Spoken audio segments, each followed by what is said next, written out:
सच्ची लगन और मेहनत से किसी भी लक्ष्य को प्राप्त किया जा सकता है, चाहे परिस्थितियाँ कितनी भी कठिन और विपरीत क्यों ना हो। समय क्योंकि हम इसलिए ऐसा कह रहे हैं, ये सिद्धार्थ जी हैं जो कई विपरीत परिस्थितियों या कठिन परिस्थितियों में भी इन्होंने उत्तराखंड पीछे जो क्वालिफाई किया है और जज बने हैं। इनसे हम बात करेंगे, लेकिन उससे पहले हम आपको दिखा देते हैं कि इनका आवास, इस समय हम इनके आवास पर ही खड़े हैं और बहुत से लोग इनको बधाई देने के लिए यहाँ पर आ रहे हैं। कि राजनीतिक संगठन और सामाजिक संगठन भी यहाँ पर पहुँचे हैं और इधर आप देख सकते हैं उनके पूरा परिवार भी यहाँ पर मौजूद हैं। पिताजी हैं जो कि मजदूरी करते हैं और बड़े भाई हैं जो प्राइवेट जॉब करते हैं। सभी लोग जो हैं इस समय मौजूद हैं यहाँ पर और ये इनका आवास है। और इधर से आप देख सकते हैं यहाँ पर ये वही रूम है जहाँ पर ये बैठकर अक्सर पढ़ाई किया करते थे।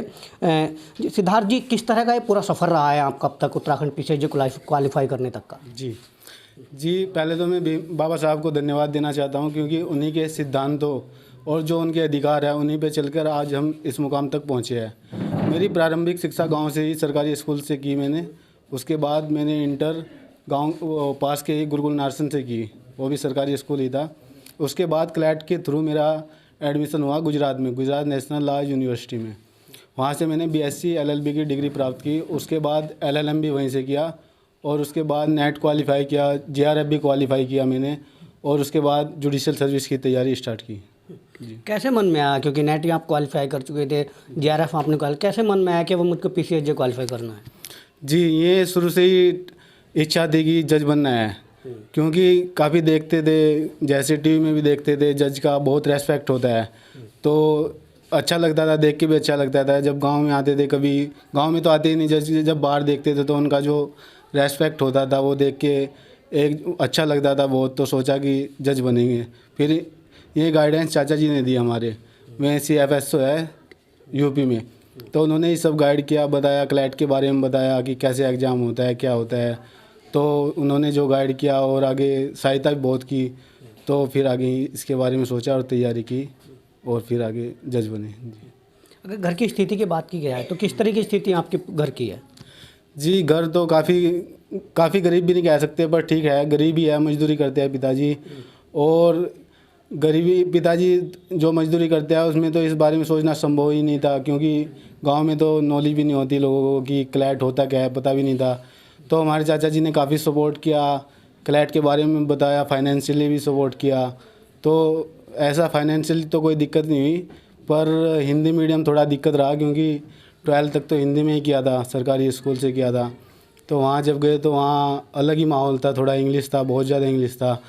तो वहाँ देखा तो लगा कि थोड़ा डिफ़िकल्ट है, बहुत ज़्यादा डिफ़िकल्ट है। कुछ बच्चे छोड़ के भी जा रहे थे, लेकिन हमने ऐसा कभी नहीं सोचा, क्योंकि घर वालों की काफ़ी उम्मीदें थी, तो ऐसा सोचना भी संभव नहीं था।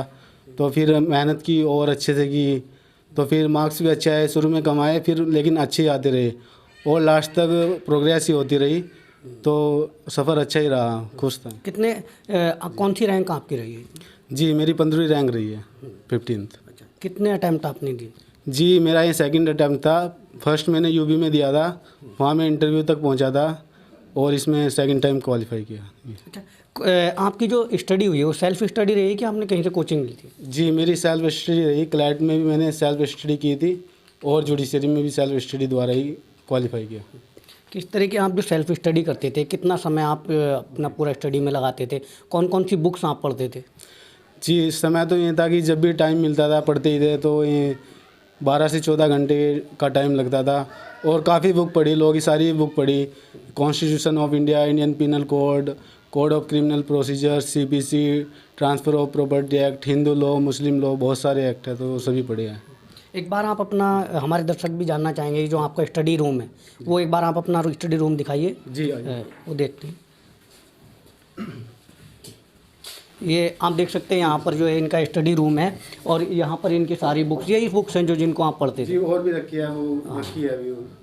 तो आपने बाबा साहब की जो प्रतिमा लगाई हुई है, क्या मानते हैं, आपको किस रूप में लिखते? जी, बाबा साहब हमारे आदर्श रहे हैं, हम मेरे क्या पूरे परिवार के आदर्श हैं। और उन्होंने जो अधिकार दिए कॉन्स्टिट्यूशन ऑफ इंडिया में और वैसे भी जो अधिकार दिए, तो मैं इन्हें अपना आदर्श मानता हूँ, बाबा साहब को। जी। अच्छा, ये आपका स्टडी रूम है पूरा। एक बार कैमरा जो है पूरे रूम में आप दिखाइए किस तरह का जो यहाँ पर इन्होंने स्टडी एनवायरनमेंट बनाया हुआ था अपने पूरे रूम में। बाबा साहब की प्रतिमा भी इन्होंने यहाँ पर लगाई हुई है। आप देख सकते हैं कि हर तरफ जो है किताबें रखी हुई हैं, कि लॉ की किताबें रखी हुई हैं। तो कहीं ना कहीं जो है पहले से ही देखने से लगता है कि पहले से ही मन में जो है कड़ी इच्छा थी कि जज बनना है और लॉ को जानना है। क्या करेंगे अब, क्या आपके किस तरह सामाजिक स्तर को लेकर के आप न्याय में देखेंगे? जी, जुडिशरी एक ऐसा विभाग है जिसमें हम ग्राउंड लेवल पे लोगों की सहायता कर सकते हैं। तो मेन उद्देश्य तो यही रहेगा कि लोगों की, जो गरीब लोग हैं, सभी लोग हैं, उनको न्याय मिल सके और जल्दी से जल्दी न्याय मिले। ये मेन विचार रहेंगे। जी। अच्छा, कहाँ चाहेंगे कि सबसे पहली पोस्टिंग आपको कहाँ मिले? जी, वो तो हाई कोर्ट पे डिपेंड करता है, लेकिन अपनी आपकी मन की इच्छा। जी, मैं चाहता हूँ कि देहरादून मिले। जी। जी। क्यों हरिद्वार की भूमि क्यों नहीं? क्योंकि आप यहीं के अक्सर लोग सोचते हैं कि अपनी होम डिस्ट्रिक्ट मिलता नहीं, इसलिए हरिद्वार तो नहीं मिलेगा। जी। आइए, इनके फादर भी हमारे साथ मौजूद हैं जो कि मजदूरी करते हैं, उनसे बात करते हैं। जी, आपके जो बेटे हैं वो जज बने हैं, 15वां स्थान प्राप्त किया है, जो कि एक बहुत अच्छा स्थान है, और आप मजदूरी करते थे। क्या कहेंगे आप, कैसा महसूस कर रहे हैं? बहुत अच्छा खुश महसूस कर रहा है जी, बहुत ही बढ़िया। और यही मेरी प्रतिज्ञा है कि भाई अपना कर्तव्य निष्ठा पूर्वक काम करिए, कानून के साथ चलिए। हाँ, कानून से काम करिए। क्या कहना चाहेंगे अपने बेटे के लिए? मैं बहुत बड़ी खुशी है जी। मैं तो ये चाहूँगा सुप्रीम कोर्ट लो पहुँचे, मेहनत कर, आगे खूब मेहनत करो, सुप्रीम कोर्ट तक जा, ये इच्छा है मेरी। ये मजदूरी में संभव नहीं था, कैसे आपने पूरा ये खाका तैयार किया कि एक बच्चे को अपने जज बनाना है? अजी यही मेरे जो 3-4 भाई हैं उनकी मुझे सहायता मिली। एक मेरा छोटा भाई है जो सर्विस करता है, उसकी भी सहायता मिली है। मेरे भतीजे सर्विस करते हैं 3-4, उनकी भी सहायता मिली है मुझे। चलिए, पूरा परिवार जो है इनके सपने को साकार करने के लिए लगा हुआ था। अभी मौजूद हैं आपके भाई जो यहाँ पर मदद कर? यहाँ ड्यूटी पर है अपनी जी, हापुड़ में ड्यूटी पर हूँ। अच्छा, ड्यूटी में क्या करते हैं? मैं चीफ इंस्पेक्टर हैं जी, खाद्य निरीक्षक में। अच्छा, खाद्य निरीक्षण में चीफ इंस्पेक्टर हैं, जिन्होंने बहुत सहयोग किया है। इनके बड़े भाई भी हैं सिद्धार्थ जी, जो जज बने हैं, इनसे ही बात करते हैं। जी, आपका नाम क्या है? जी सर, राहुल देव जी।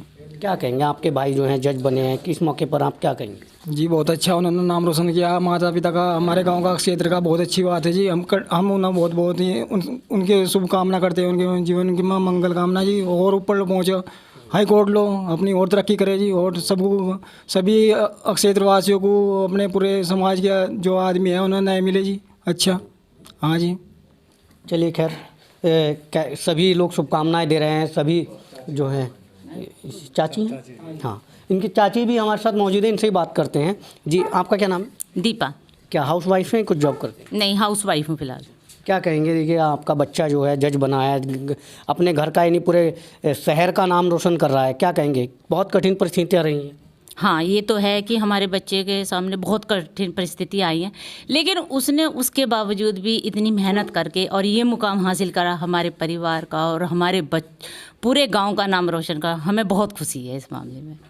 देखा, सभी खुश हैं, परिवार के साथ साथ आसपास के गांव, या माने कि क्योंकि एक ये अनुसूचित जाति वर्ग से आते हैं आप लोग, तो ये अनुसूचित जाति वर्ग में रहते हुए कई तरह की दिक्कतें आती हैं, कई तरह की समस्याएं सामने आती हैं, कई बार पढ़ने लिखने में भी समस्याएं आती हैं। आज भी कई जगह ऐसा माहौल है। उन लोगों को क्या कहना चाहेंगे जो बहुत ज़्यादा विपरीत स्थितियों में पढ़ रहे हैं और कई बार अपनी पढ़ाई छोड़ देते हैं या कुछ और चुन लेते हैं, अपने लक्ष्यों से भटक जाते हैं? उनके लिए क्या कहेंगे? जी, एक तो मेन बात यह है कि कुछ लोग होते हैं जो पहले अटैम्प्ट में फेल हो जाते हैं, तो वो हिम्मत हार जाते हैं और मैं आगे कोशिश नहीं करते। तो मैं यही कहना चाहता हूँ, अगर आप लगातार मेहनत करोगे, अगर आप 1-2 बार अनसक्सेसफुल भी होते हैं और लगातार मेहनत करते रहो, तो आप एक दिन ज़रूर सक्सेसफुल होंगे।